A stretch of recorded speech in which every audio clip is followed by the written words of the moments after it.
Hi guys.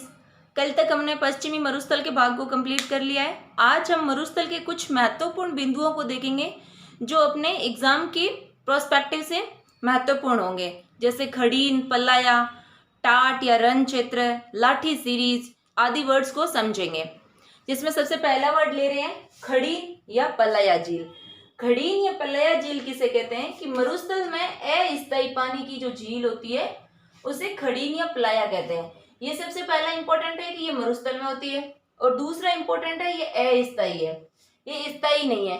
वैसे भी मरुस्थल में इतना पानी नहीं है तो वो स्थायी हो नहीं सकती, इसलिए कभी वो सूख जाती है और कभी उसके अंदर बारिश होती है तो वो पानी इकट्ठा कर लेते हैं, तो वो अस्थायी पानी की झील है। ये सबसे ज्यादा कहाँ होती है? जैसलमेर में होती है, और जैसलमेर में की भी उत्तरी भाग में पाई जाती है।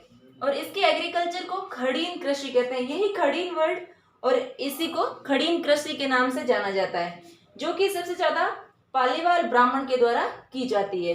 अब देखते हैं खड़ीन है क्या।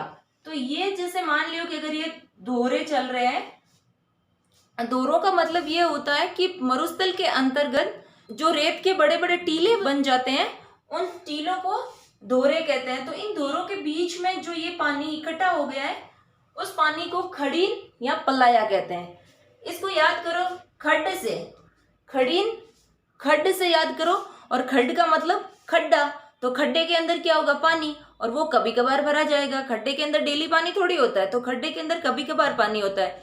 तो यहाँ खड़ीन में भी कभी कभार पानी होगा। कभी कभार पानी होने के कारण ये अस्थायी होगा और ये मरुस्थल में होगा। सेकंड वर्ड हम ले रहे हैं रण या टाट। रण या टाट का अर्थ ये होता है कि मरुस्थली क्षेत्र के अंतर्गत जो दलदली भूमि होती है उसे रण या टाट के रूप में जाना जाता है। मरुस्थल में दलदली भूमि जिसमें लवणता बहुत ज्यादा होती है, और जहां लवणता बहुत ज्यादा होगी वो सीधी सी बात है कि अनुपजाऊ भूमि होगी, और अनुपजाऊ भूमि है तो वह एग्रीकल्चर नहीं की जा सकती। तो ये अनुपजाऊ भूमि है और सबसे ज्यादा जैसलमेर में पाई जाती है, और जैसलमेर के बाद में बाड़मेर में पाई जाती है। अगर इसके क्षेत्र को पूछ लिया जाए तो वो क्षेत्र हमें पता होना चाहिए। चूरू में ताल छापर और परिहारी रण, जोधपुर में फलोदी और बाप, बाड़मेर में थोब। ये बहुत इंपॉर्टेंट वर्ड है, थोब, बाप, ये सारे वर्ड्स। जैसलमेर में भाकरी और पोखरण। अब इनको कैसे याद करें कि रण का मतलब दलदली भूमि है?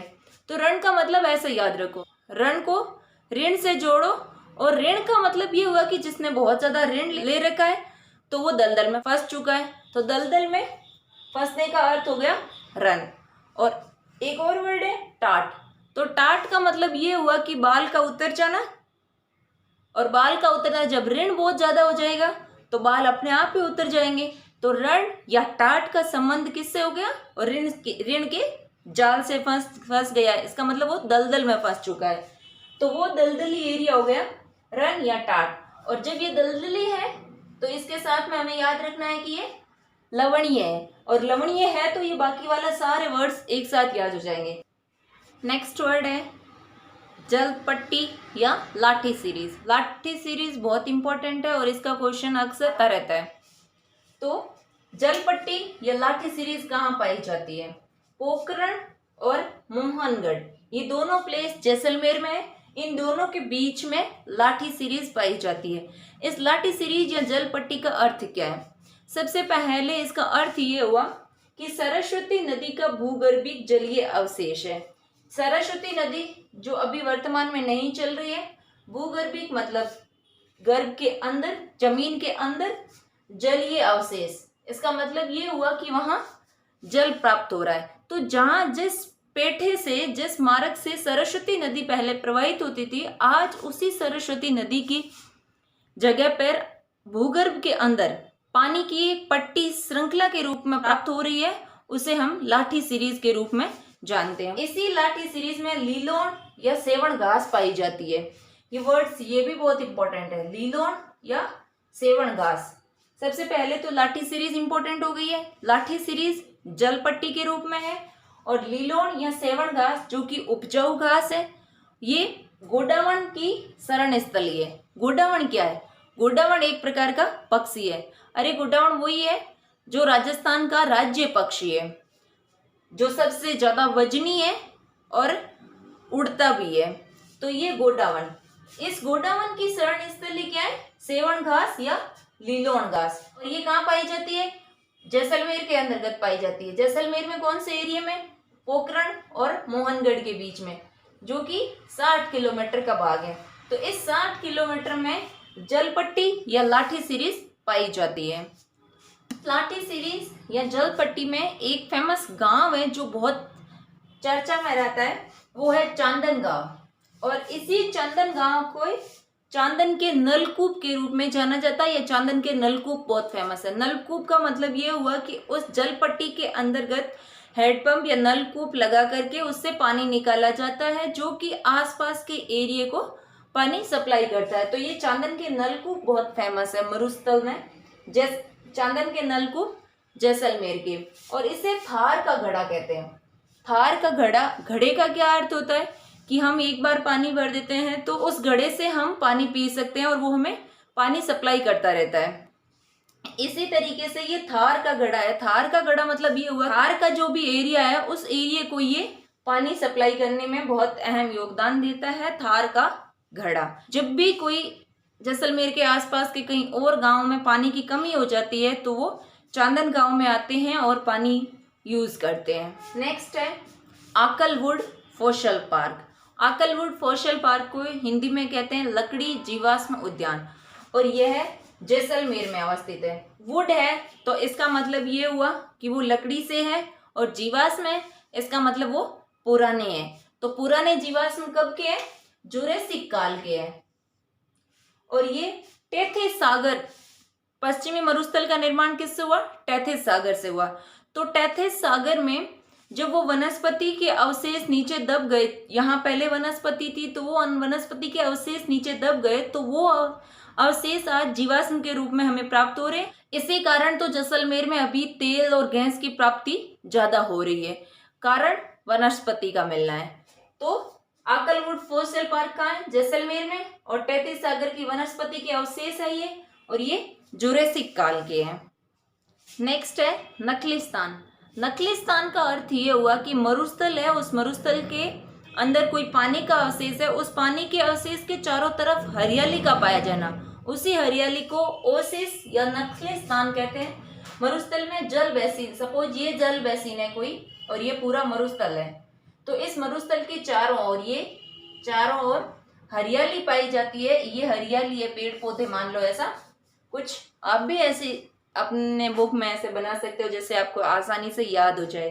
तो ये जल बेसिन है और जल बेसिन के चारों तरफ ये हरियाली है और ये पूरा मरुस्थलीय एरिया है, तो इसे नखलिस्तान के रूप में जानते हैं। नेक्स्ट हमारा वर्ड है बाप बोल्डर क्ले। बोल्डर का अर्थ होता है मोटे मोटे पत्थर, बोल्ड है एकदम। और क्ले का मतलब होता है बारीक सी मिट्टी, तो बारीक कण। तो ये मोटे मोटे और चिकने चिकने बारीक कण, वो निर्मित होने का कारण है हिमानी द्वारा जमा कंकड़, पत्थर व अवसाद।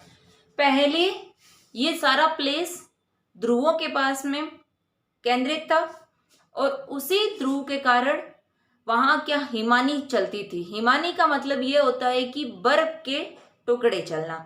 तो उस बर्फ के टुकड़ों के साथ में जो कंकड़ पत्थर चलते थे, उन कंकड़ पत्थरों का अवसाद बाप बोल्डर क्ले कहलाता है।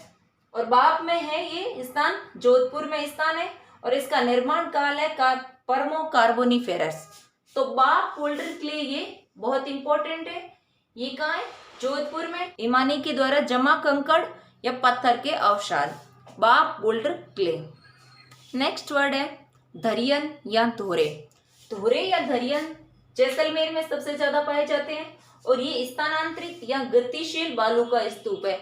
अभी जस्ट मैंने इस पर डिस्कस किया कि धोरे का मतलब ये होता है कि बालू होती है मिट्टी का एक ही जगह पर जमाव हो जाना, और वो जमाव स्थानांतरित या गतिशील होता है, उस बालू का स्तूप को धरियन या धोरे कहते हैं। ये लहरदार भी होते हैं।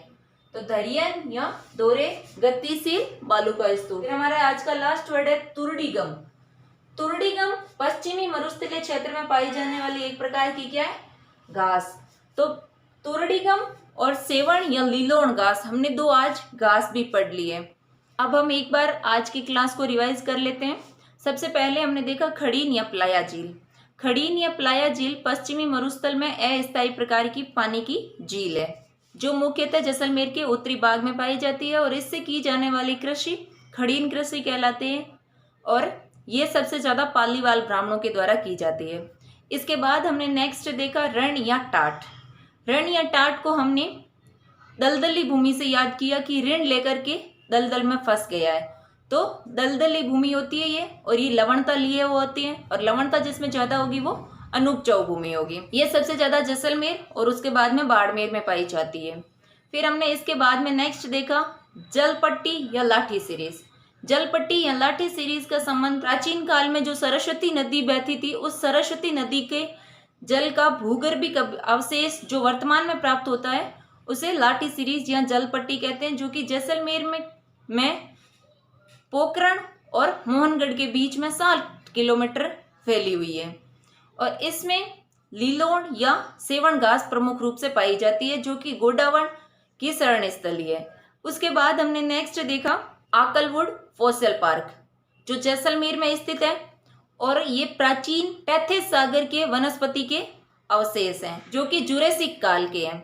उसके बाद हमने नेक्स्ट देखा नकलिस्तान। नकलिस्तान का अर्थ ये हुआ कि मरुस्थल के अंतर्गत कोई एक पानी का क्षेत्र है जिसके चारों तरफ हरियाली का पाया जाना। उसके बाद हमने देखा बाप बोल्डर्स किले जो कि वर्तमान में जोधपुर में है और इसका निर्माण पर्मो कार्बोनिफेरस काल में हिमानी के द्वारा लाए गए कंकड़ और पत्थरों के अवशेष से हुआ है। फिर इसके बाद हमने नेक्स्ट देखा धोरे या दरियन जो कि मुख्यतः जैसलमेर में पाए जाते हैं और स्थानांतरित या गतिशील लहरदार बालू का स्तूप होते हैं जिसे दरियन या दोहरे कहते हैं। फिर हमने एक घास देखी तुरड़ीगम घास जो कि पश्चिमी मरुस्थलीय क्षेत्र में पाई जाती है।